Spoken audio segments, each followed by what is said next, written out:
Hey there guys, and welcome back to the channel. Thank you so much for being here as we talk about some movie news. So, let's jump straight into this story. Jodie Comer, Aaron Taylor-Johnson, and Ralph Fiennes enlist in Danny Boyle's 28 Years Later cast. Yeah, this is super exciting. We've had a lot of rumblings over the last couple of months or so about this new 28 Days Later installment in the franchise, and now it looks like they're adding to the cast with Aaron Taylor-Johnson, Ralph Fiennes, and Jodie Comer. This is so exciting to hear that this project is now coming together. 28 Days, the franchise, is very different from other zombie movies, whereas in this franchise, the zombies have a rage virus, which allows the humans to retain part of their intelligence. Also, they're able to move at full speed like regular humans, so they can chase you at full speed running, and it's very scary, and that's kind of what separates this franchise from other zombie franchises. You remember that opening scene from 28 Days Later, where the guy is escaping out of the village?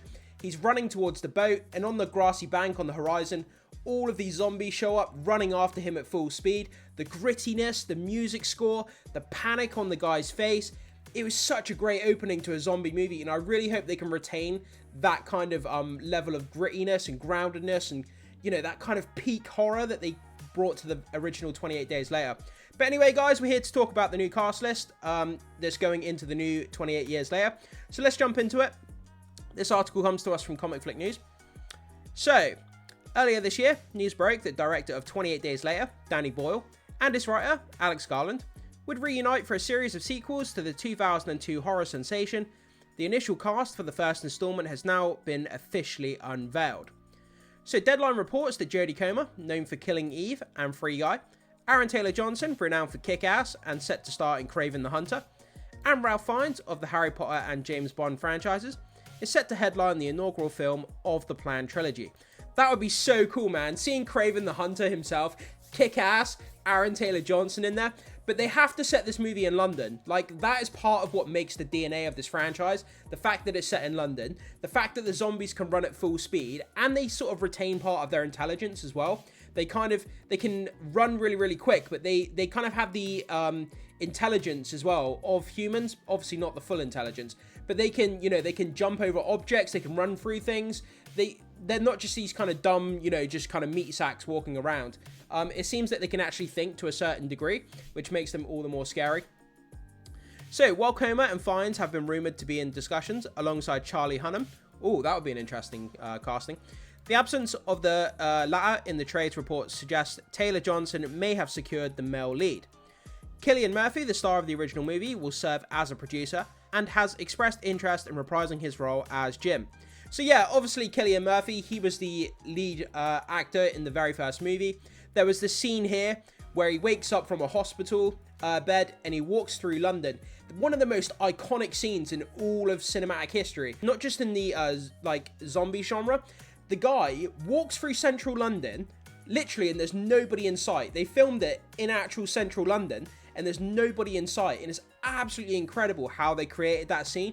And to this day, even watching it, it's like, wow, how did they manage to film a movie walking through central London with no other people in sight? It's just London, but it looks like it's abandoned, and one of the most incredible scenes I've ever seen.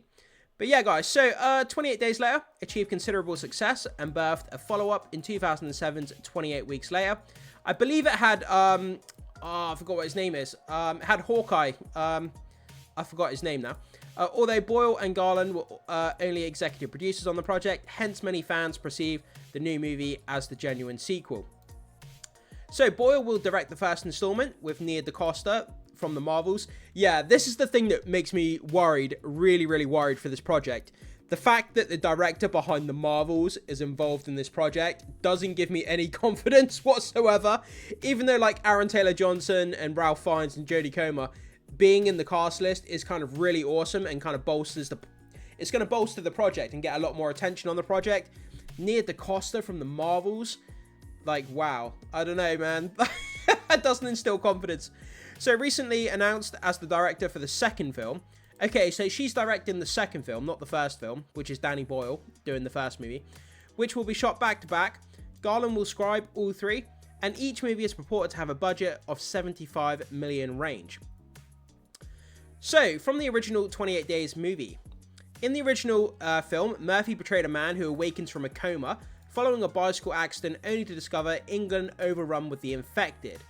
Victims of the virus that transforms them into aggressive killers capable of alarming speed.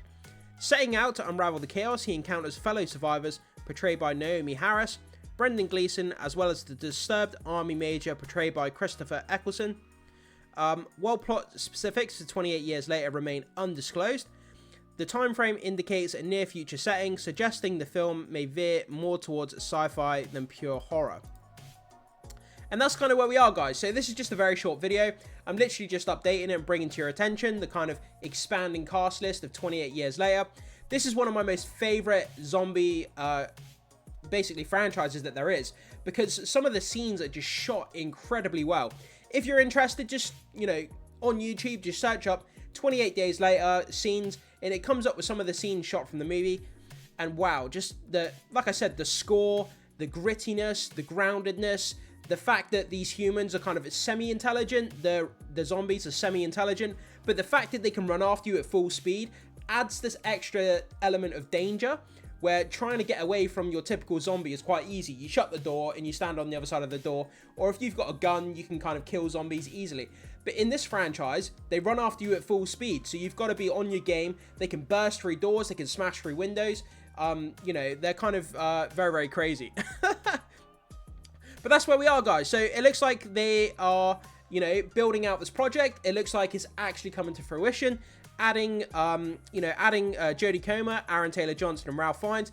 This is great. It's going to get all the more attention on this project because of it, especially if Killian Murphy comes back as well. Now, an Oscar-winning actor, if he's going to be in there, even if he's playing a small cameo as his role of Jim from the original movie, that would be fantastic and get a lot more attention on this project as well.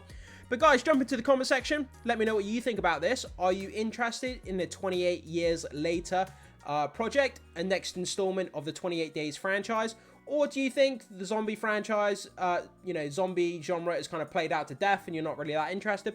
Whatever your comments are, guys, put them down in the comment section, and I can't wait to see what you have to say. As always, thank you so much for being here.